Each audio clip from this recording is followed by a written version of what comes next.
उच्चतम न्यायालय के न्यायाधीश एवं अन्य न्यायाधीशों की नियुक्ति राष्ट्रपति के द्वारा की जाएगी। राष्ट्रपति किसकी सलाह पर कार्य करेगा? ये सलाह होगी सुप्रीम कोर्ट के जो मुख्य न्यायाधीश हैं, अन्य न्यायाधीश हैं, उनकी सलाह के अनुसार राष्ट्रपति न्यायाधीशों की नियुक्ति करेगा।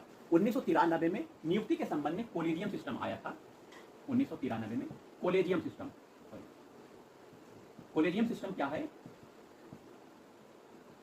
इस सिस्टम में न्यायाधीशों की नियुक्ति के संबंध में 5 लोगों का एक बेंच होगा, जिसमें 1+4 का अनुपात होगा। 1 मतलब चीफ जस्टिस ऑफ इंडिया, 4 मतलब 4 अन्य जज जो इस कोलेजियम का सदस्य होंगे। कुल 5 लोगों की कमेटी होगी। 5 लोगों की कमेटी किसी न्यायाधीश की नियुक्ति करने के संबंध में सिफारिश देगी राष्ट्रपति को। राष्ट्रपति इस सिफारिश के अनुसार उस न्यायाधीश की नियुक्ति सुप्रीम कोर्ट में करेगा। राष्ट्रपति एक बार पुनर्विचार के लिए इस कमेटी को भेज सकती है कि आप इस व्यक्ति को पुनर्विचार कर लीजिए। पुनर्विचार के बाद फिर राष्ट्रपति के पास फिर यही सलाह दी जाती, अगर दे दी गई कि इन्हीं की नियुक्ति कीजिए, तो राष्ट्रपति उस पर अपनी स्वीकृति दे देगा। तो ये कोलेजियम व्यवस्था चली आ रही थी। लेकिन बाद में इस कोलेजियम व्यवस्था को भी हटाने के लिए JAC जुडिशरी अपॉइंट कमेटी, बाद में इसका नाम कर दिया गया नेशनल जुडिशरी अपॉइंट कमेटी का गठन किया गया, जो कि संविधान का 99वें संशोधन करने का प्रयास किया गया। 99वें 100 में कम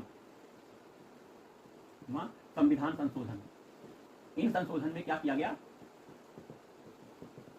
इसमें कोलेजियम व्यवस्था को समाप्त करने का प्रयास किया गया और NJAC में 6 सदस्यों की एक कमेटी बनाई जाने का प्रस्ताव था। 6 सदस्य कौन कौन थे? जिनमें 2 लोग सुप्रीम कोर्ट के जज थे,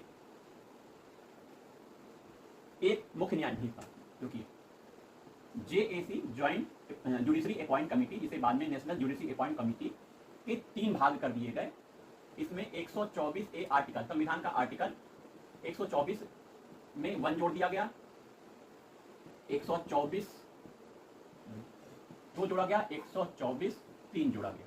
तो ये जो जोड़े गए हैं इसमें NJAC के सदस्यों के बारे में है।